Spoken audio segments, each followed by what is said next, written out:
Hey guys, Ed from Paranormal Inc. Ohio here, back at it again with another podcast episode. Tonight's podcast episode is about the origins of witchcrafts and witches themselves.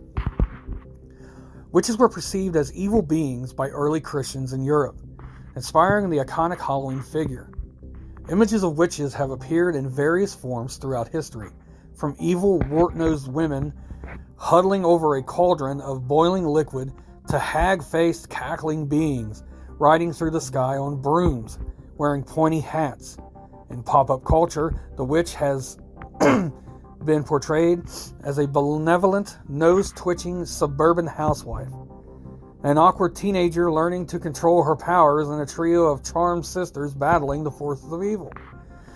The real history of witches, however, is dark, and often for the witches are deadly. The origins of witches. Early witches were people who practiced witchcraft using magic spells and calling upon spirits for help, or to bring about change.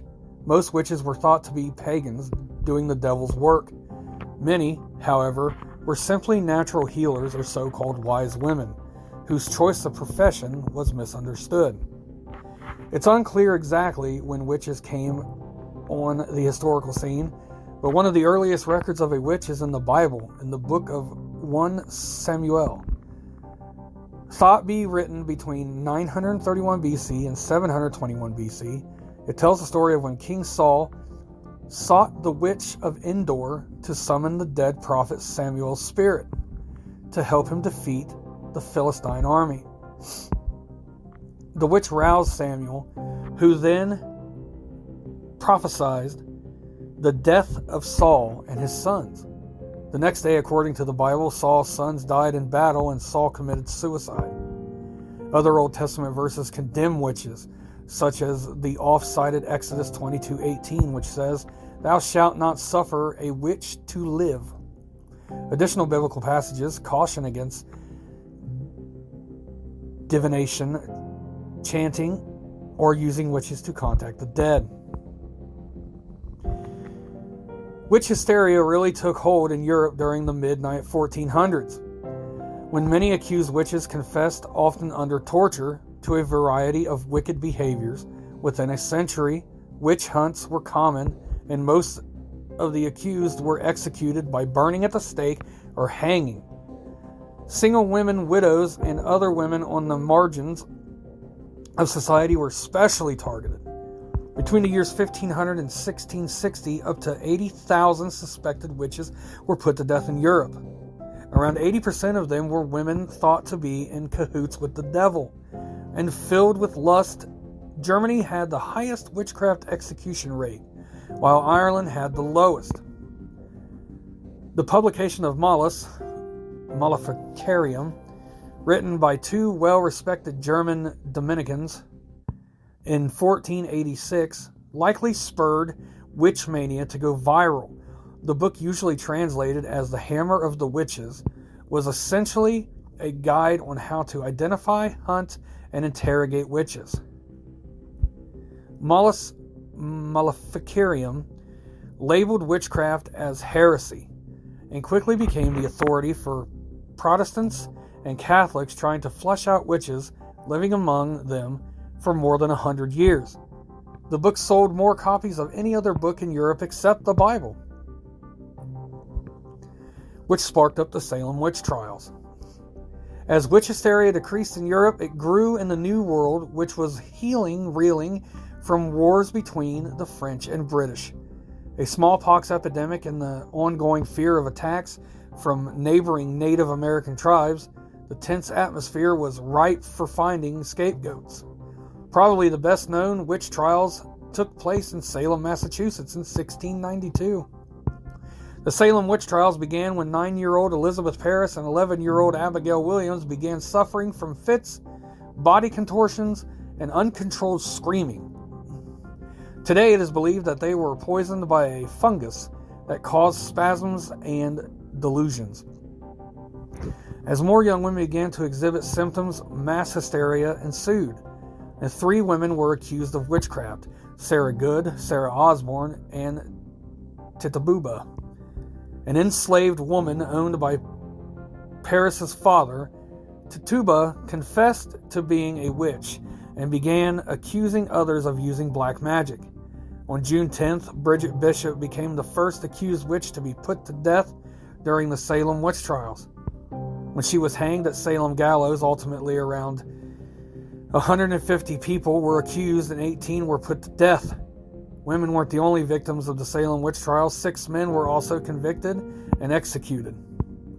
Massachusetts wasn't the first of the 13 colonies to obsess about witches, though in Windsor, Connecticut in 1647, Alice Young was the first person in America executed for witchcraft, before Connecticut's final witch trial took place in 1697. 46 people were accused of witchcraft in the state, and 11 were put to death for the crime. In Virginia, people were less frantic about witches. In fact, in lower Norfolk County, in 1655, a law was passed making it a crime to falsely accuse anyone or someone of witchcraft. Still, witchcraft was a concern. About 24 witch trials, mostly of women, took place in Virginia between 1626 and 1730. None of the accused were executed. Are witches real? One of the most famous witches in Virginia's history is Grace Sherwood, whose neighbors alleged she killed their pigs and hexed their cotton. Other accusations followed. The Sherwood was brought to trial in 1706. The court decided to use a controversial water test to determine her guilt or innocence. Sherwood's arms and legs were bound and she was thrown into a body of water. It was thought that if she sank, she was innocent. If she floated, she was guilty. Sherwood didn't sink and was convinced of being a witch. She wasn't killed, but put in prison for 8 years.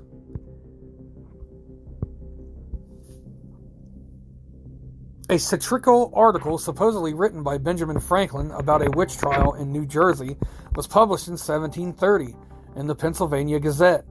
It brought to light the ridiculousness of some witchcraft accusations.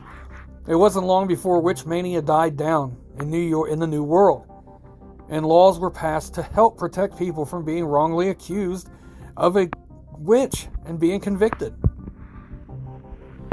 Let's talk about the Book of Shadows for modern-day witches of the Western world still struggle to shake their historical stereotype. Most practice Wicca, an official religion in the United States and Canada. Wiccans avoid evil an appearance of evil at all costs. Their motto is to harm none, and they strive to live a peaceful, tolerant, and balanced life in tune with nature and humanity. Many modern-day witches still perform witchcraft, but there's seldom anything sinister about it. Their spells and incantations are often derived from their Book of Shadows, a 20th century collection of wisdom and witchcraft, and can be compared to the act of prayer in other religions. A modern-day witchcraft potion is more likely to be a herbal remedy for the flu instead of a hex to harm someone. Today's witchcraft spells are usually used to stop someone from doing evil or harming themselves. Ironically, while it's probable some historical witches used witchcraft for evil purposes, many may have embraced it for healing or protection against the immorality they were accused of. But witches, whether actual or accused, still face persecution and death. Several men and women suspected of using witchcraft have been beaten and killed in Papua New Guinea since 2010, including a young mother who was burned alive. Similar episodes of violence against people accused of being witches have occurred in Africa, South America, and the Middle East, and in immigrant communities in Europe and in the United States. So I hope you guys enjoyed tonight's episode about the beginnings of witchcraft up to modern days. I hope you guys enjoyed it, understood it. I mean, I tried to go in depth with it to try to get as much as I could so you guys could have like a better understanding of it. Today's witches or witchcraft, people that believe in witchcraft or Wicca, I believe they're good. I don't judge anybody for anything. So people can be who they want to be. I'm always open-minded about that.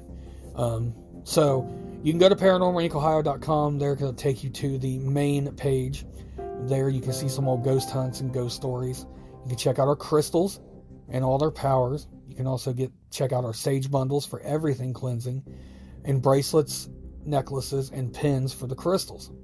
From there, you can go to Paranormal Inc. Ohio group. That is our group page on Facebook.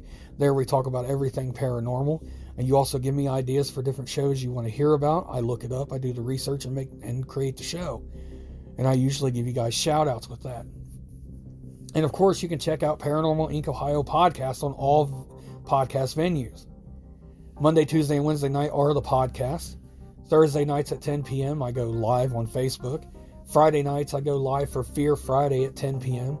There we go for a in-depth discussion about all things paranormal, whether it be demonic, angelic, anything paranormal that you guys want to talk about. So I hope you guys enjoyed tonight's episode. Thank you guys so very much for coming and listening to it. I hope you guys have a great night and a great rest of your week. Thanks, guys.